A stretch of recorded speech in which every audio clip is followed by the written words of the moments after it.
संजय राउत, फिर 15 श्री संजय राउत, श्री संजय राउत प्लीज।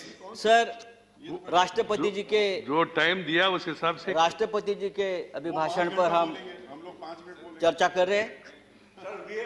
कल 5 मिनट जरूर मिलेगा। कल धर्मेंद्र प्रधान जी यहाँ बोल रहे थे और बार बार हमारी तरफ कटाक्ष करके हमें ये बोल रहे थे कि सच सुनो, सच सुनने से मोक्ष प्राप्त होता है। हम तो 6 साल से सच सुन रहे हैं और झूठ को भी सच मान रहे हैं, लेकिन आज जो चल रहा है हमारे देश में, जो माहौल है, मैं देखता हूं, जो सच बोलता है, जो सच लिखता है, उसे गद्दार, देशद्रोही कह के पुकारा गया, बोल दिया जाता है। कल इस बारे में चर्चा हम लोगों ने की, दिग्विजय साहब ने बहुत उस बारे में कहा है। सर, जो सरकार से सवाल पूछेगा उस पर देशद्रोही का मुकदमा ठोक दिया जाता है। कितने नाम मैं आपको बता सकता हूं। हमारे सदन में संजय सिंह, जो हमारे सदस्य है संजय सिंह, उसके ऊपर देशद्रोह का मुकदमा है। राजदीप सरदेसाई, जाने माने पत्रकार, जिसको हमने सरकार ने पद्मश्री दिया है, पद्म पुरस्कार सम्मानित किया है, उसको हमने देशद्रोही बना दिया है। शशि थरूर, जो यूनाइटेड नेशन में हमारे देश के प्रतिनिधि थे, एमपी है, कैबिनेट में थे, उसको भी देशद्रोही का उसके ऊपर मुकदमा ठोक दिया है।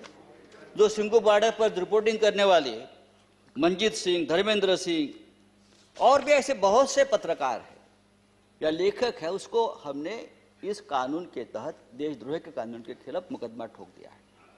मुझे लगता है कि हमारे कानून के किताब में से सब आईपीसी धाराएं खत्म कर दी और सब देशद्रोही की धारा एक वही रख दी है। डोमेस्टिक वायलेंस हो तो भी देशद्रोह का मुकदमा आप ठोक देंगे। पंतप्रधान मोदी हमारे लिए आदरणीय है। देश के प्रधानमंत्री जी का हम सम्मान करते करते रहेंगे। उन्हें प्रचंड बहुमत मिला है देश चलाने के लिए, हमें मानते हैं, लेकिन बहुमत जो होता है वो अहंकार से नहीं चलाया जाता। बहुमत बड़ा चंचल होता है। हमारे मराठी के एक संत है तुकाराम, संत तुकाराम, उसने कहा है, निंदकाचे घर असावे शेजारी। उसका मतलब है, जो आपका निंदक है, जो आपके ऊपर क्रिटिसाइज करता है, आपको आईना दिखाता है, वो आपके आसपास रहना चाहिए, उसका घर आपके बगल में रहे।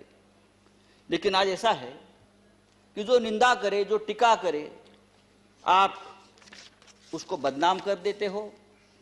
जैसे किसान आंदोलन, जिस तरह से इस किसान आंदोलन को भी बदनाम करने की कोशिश या साजिश चल रही है, मुझे लगता है देश के प्रतिष्ठा के लिए ठीक नहीं है, किसानों के लिए ठीक नहीं है, हम सब के लिए ठीक नहीं है। 26 जनवरी को लाल किले पर तिरंगे का अपमान हुआ, उससे हमारे प्रधानमंत्री बहुत दुखी हो गए, पूरा देश दुखी हो गया। लेकिन लाल किले पर तिरंगे का अपमान करने वाला जो कोई दीप सिद्धू है, वो कौन है, किसका आदमी है, उस बारे में तो आप नहीं बताते। वो किसका आदमी है, उसको किसने ताकत दी है, ये सिद्धू अब तक पकड़ा नहीं गया।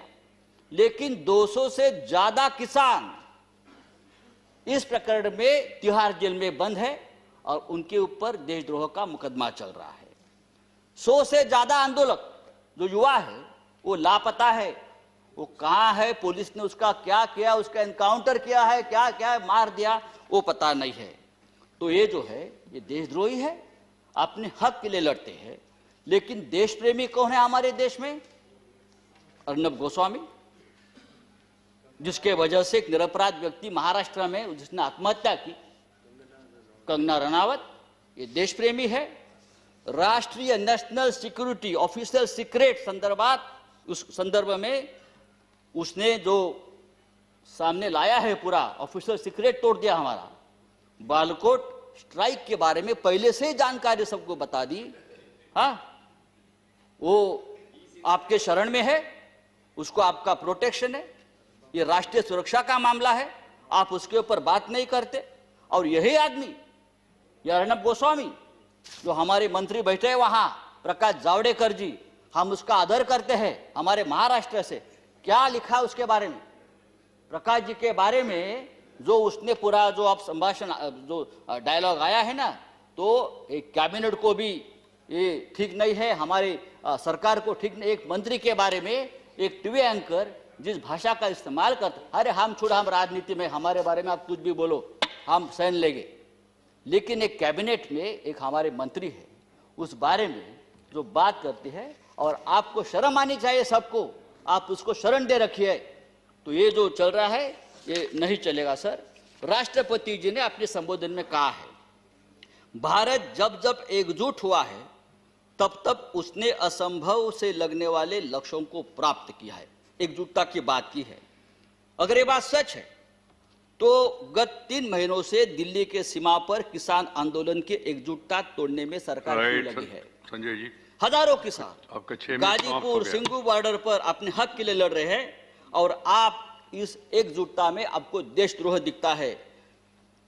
प्लीज। चेयरमैन सर, ये पंजाब, हरियाणा और पश्चिमी यूपी का किसान पूरे देश के किसानों की लड़ाई लड़ रहा है। वो सिर्फ 3 राज्यों की लड़ाई नहीं है, और पूरा देश उनके साथ है। तो उनको देशद्रोह कहना ठीक नहीं। ये पंजाब का किसान, हमारा सिख भाई, जब मुगलों से लड़ा तो हम उसे योद्धा कहते थे, जब अंग्रेजों से लड़ा तो हम उसे देशभक्त कहते थे। कोरोना वायरस में लंगर बांट रहा था तो देश प्रेमी था, लेकिन आज वो अपने हक के लिए लड़ता है तो वो खलिस्तानी हो गया, वो देशद्रोही हो गया। ये कौन सा न्याय है? आप उसको रोकने के लिए बॉर्डर पर किले ठोकते हो, हाँ, वो बड़े बड़े बैरिकेड्स करते हो।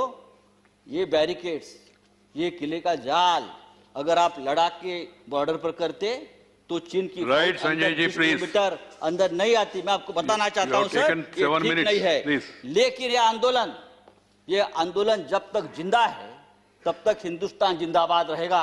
ये आंदोलन ही हमारी ताकत है, ये देश की ताकत है। Thank you very much. 3 कृषि कानून, श्री रामदास अठवाले, श्री रामदास अठवाले, ये 3 कृषि कानून के बारे में नहीं, मैं क्या करूं? आप बाकी राइट, राइट।